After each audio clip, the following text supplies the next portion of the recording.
A mim já me queria ser poeta, para me fazer o mar de poesia, para me comparar nessa beleza de beleza. Do ponto de vista da humanidade, eu sei que eu sou agradecido de ter-me vivido ali. Fomos para ali, eu sei que isso mudou a minha vida. O meu referencial de não individualização e de coletividade é o que é hoje. E o corpo.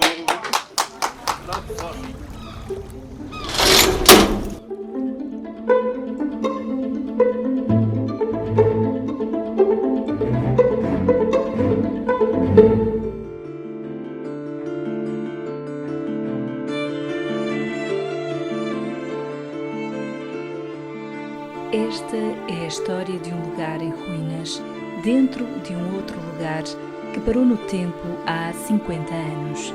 Está plantado no Porto Brandão há décadas.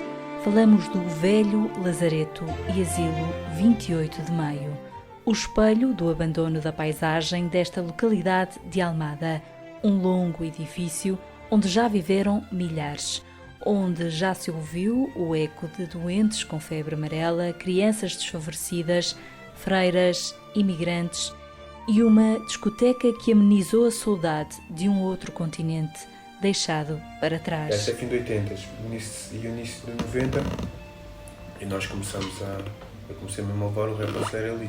Depois quando vim para aqui fiz uma banda, mas todo o processo foi lá. Foi dentro dela que o rapper Chulage se formou.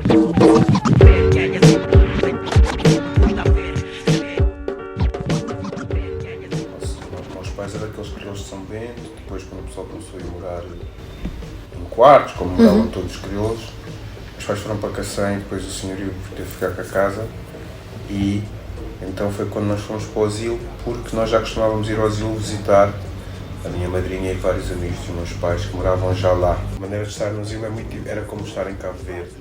Faziam covers das músicas que batiam em Cabo Verde na altura.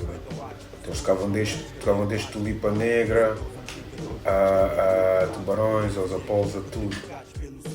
Era como se Cabo Verde tivesse uma sede oficial em Portugal, em Almada, ali no Asilo 28 de Maio, dentro de um salão de baile a que chamaram a Voz das Ilhas, ou na discoteca O Fininho. Mas já lá vamos a esta parte da história. A infância de Chulage conta-se aqui e conta-se como tantas outras infâncias fora do asilo. É apenas diferente, porque o cenário era sobretudo feito de ruínas de um espaço que marcou a história do país. Nesse aspecto, acho que nunca mais quem viveu no asilo viveu uma coisa muito sui generis. Brincávamos muito por ali. Eu lembro, íamos à chinchada, frutos que são caros agora, figos, para nós. Nós vinhamos da escola a comer fruta por aí adiante. Quando caçávamos até tirávamos uns aos outros para brincar. Nestas, íamos brincar nas ruínas do asilo na parte de trás. Nós chamávamos o Forte, tinha essas ruínas, era onde nós jogávamos às escondidas. Ou seja, podias passar uma tarde a jogar às escondidas, escondias-te ali atrás de uma grutazinha qualquer, ninguém te achava mais. Andar de bicicleta por aqueles corredores, corridas de bicicleta, isso tudo. Depois eu lembro meus pais irem trabalhar a ficar nas casas das vizinhas. A cena de aprendermos a nadar no Rio Tejo. Nós aprendemos a nadar no pontão. Empurravam-nos e diziam lá nada. A cena de viver com os pescadores lá de baixo. Ao início era um bocado adverso a nós, mas depois era na boa. Tinha 4 anos quando lá chegou. Nesses tempos, Chulage ainda não era Chulage, o rapper, mas apenas Nuno Santos, um puto que cresceu no asilo. Aquele edifício majestoso que se avista já do barco para Porto Brandão. Começou por ser um lazareto, mandado construir em 1858 e inaugurado 11 anos depois, em 1869. Aqui, os visitantes que chegavam a Lisboa teriam de passar quarentena. Eram outros tempos, tempos em que a febre amarela se propagava. O edifício foi projetado por António Joaquim Pereira e incluía um hospital de pragas, lavandarias, um quartel e habitações para funcionários. Ali poderiam dormir até 600 pessoas em alas isoladas. Houve até residentes célebres, como o artista Rafael Bordal Pinheiro. Mas não só. Passou por vários projetos, até que se chegou a um formato muito parecido com aquilo que nós chamamos o sistema prisional, de por quarentenas em que cada edifício correspondia efetivamente, cada bloco, portanto, à tripulação e aos passageiros de cada embarcação. Por isso é que aquele tem aquele formato de estrela, não é? Até é muito parecido até com o formato da penitenciária de Lisboa, em que há cada tramo do edifício correspondia a um tipo de prisioneiros, ali cada tramo correspondia vamos dizer, aos passageiros de uma determinada embarcação. Embora o termo não seja muito agradável, lazareto, na verdade o lazareto funcionava como uma espécie de hotel. As pessoas até se queixavam que pagavam demasiado. Há famosas passagens do livro do Bordal Pinheiro, em que ele se queixava que pagava preços de luxo que não se pagavam em hotéis de Lisboa por um serviço que não o justificava, né? Cada quarentena tinha o serviço de quartos, tinham os jantares e os almoços, tinham o receituário e depois tem aquele pormenor também delicioso da passagem do próprio Imperador Dom Pedro II, Imperador do Brasil, que está relatado em livro, já publicado há muitos anos em Almada.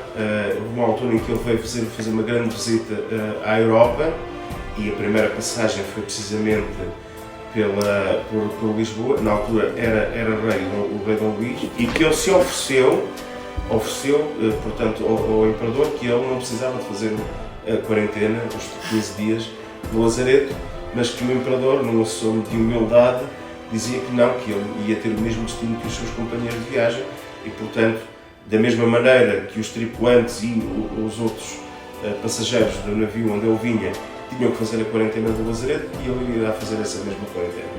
Então o que é que acontece é que toda a sociedade de Lisboa passou pelo lazareto. O historiador Rui Mendes lembra como a função do lazareto perante as pragas se foi tornando obsoleta. Outros destinos foram traçados. O lazareto virou uma prisão, um hospital de convalescência militar e, finalmente, o asilo 28 de Maio para religiosas e raparigas pobres. Mas, no dia 6 de janeiro de 1958, o Diário de Lisboa noticiava ali uma tragédia.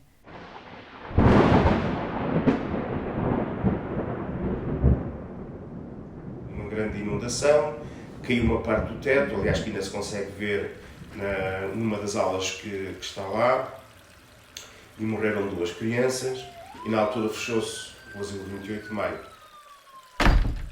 A derrocada de um telhado matou 2 crianças e o asilo perdeu também ele o direito à vida que lhe estava preparada. Assim ficaria vazio, sem ninguém, nenhum morador.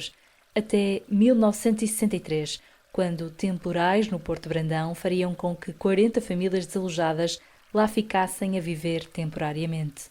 Mais tarde, o país conhece a Revolução de 74 e chegam novos vizinhos a este lugar. Vinham do ex-ultramar. Fiz o 3º andar, nós morávamos cá em baixo, no pátio. Aqui lá há uns pátios no meio, vocês vão ver. A minha casa era resto de chão, depois o meu pai estendeu mais um bocado de tijolo e, portanto, estendeu a barraca. Ou seja, nós normalmente aquilo as pessoas moravam dentro desse edifício e erguiam paredes para dividir as casas entre umas e as outras, porque aquilo eram salas enormes. Então em cada sala daquelas dava para morar muita gente, então uma fazia uma casa, outra fazia. Então eu morava cá no resto de chão. Naquele corredor havia, do meu lado éramos 3 famílias, do lado de lá era uma família grande. Eu morava no lado esquerdo, que era o que dava para um dos pátios. Esse pátio até veio a ficar conhecido como Ratazana Park, porque quando os esgotos começaram a subir, via-se mesmo lá as ratazanas a nadar. Neste edifício colossal, famílias e famílias ocuparam o seu espaço. Nasceu um quarto, depois a cozinha, depois a sala, cada divisão e cada casa isolada com taipais de madeira. O asilo 28 de Maio tornou-se morada para famílias como a de Cholage. Eram vizinhos de Carlos Rodrigues e José Manuel Tavares, outros que se apresentam como os velhos putos do asilo. Carlos chegou de Angola, José Manuel de Cabo Verde. Boa cor formosa, mas você vai dar. Boa beleza, até sem inspiração. A mim já me queria ser poeta. Quando me lembro do asilo, primeiro o impacto, quando entrei lá dentro, aquilo é uma mistura. É uma mistura de sensação tremenda. Está a compreender? É uma mistura de sensação tremenda. A primeira O primeiro impacto é encontrar as pessoas que lá viviam com uma solidariedade tremenda, com uma convivência tremenda, que muitas vezes não se encontra mesmo num agregado familiar. A maioria eram cabo-verdianos, de diversas ilhas de Cabo Verde, mas também havia um pessoal que tinham vindo de Angola, que eram chamados retornados, de certa forma também lá conviveram com a malta de Cabo Verde, que também alguns até falavam crioulo, e hoje em dia há muitos que até falam melhor do que eu. Mas essa infância no Asilo 28 de Maio guarda também memórias agridoces. Com o tempo e sem dono para o manter, senão os muitos moradores que lá foram parar, o edifício acusava cada vez mais degradação. Não era só a pobreza, era a droga e a violência policial de que se lembram os moradores. Estávamos nos anos 80, os anos do boom do consumo de heroína. Por exemplo, houve uma coisa que uma vez a Polícia Judiciária fez uma rusga lá. E foi bem violento. E essa cena era muito puto. Eu lembro deles entrarem... foi uma cena bem violenta. Mas aquilo, aí é que percebias, era um lugar lindo, mas aí percebias o não lugar que aquilo era. E como nós éramos não pessoas, nessas alturas. Essa cena ficou-me na cabeça. E era a mesma altura que Lisboa vivia a epidemia da heroína, não é? Nos anos 80. Essa coisa que matou irmãos mais velhos que toda a gente ou mandou-os para a prisão, não só no asilo, em todo o lado. Então no asilo também não foi exceção. E essa primeira rusga foi a primeira rusga que eu assisti, era muito nova. Eu tinha de pôr o lixo, nós tínhamos latas de tinta que eram as latas de lixo. E o primeiro carro da PJ era um Citroën daqueles boca de sapo. Pumba, levou o meu lixo à frente do wall. Isso violentou-me. E a minha primeira música foi sobre isso.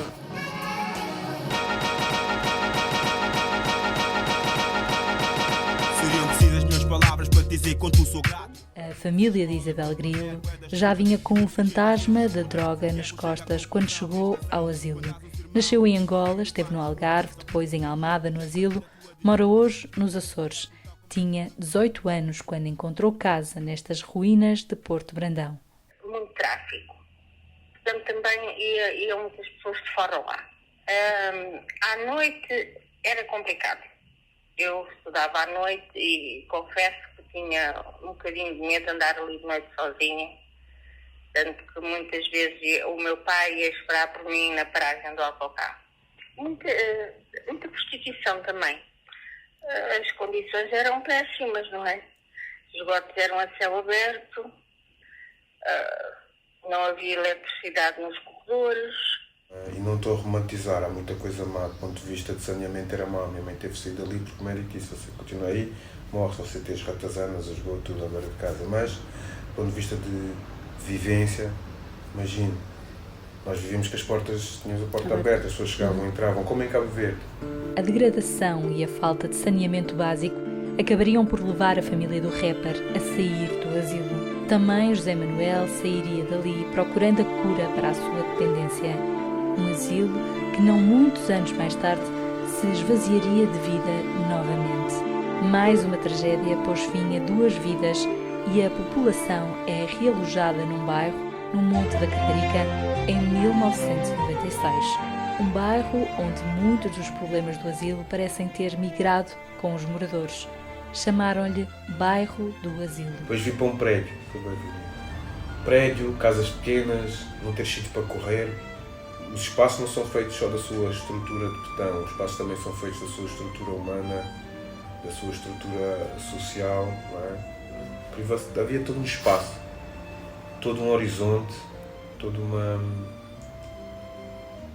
amplitude, uma possibilidade que acabou aqui nos prédios azuis e brancos. A saudade dessa era tanta que Nuno Cholage chegou a fugir do Seixal de volta para o asilo. Durante anos, achou que tinha perdido o vizinho e amigo José Manuel. Foi quando demos o tiro de partida para esta série que souberam que estavam vivos e reencontraram-se. Eu pensei que nunca mais ia te ver, pá. Assista a este reencontro no próximo episódio.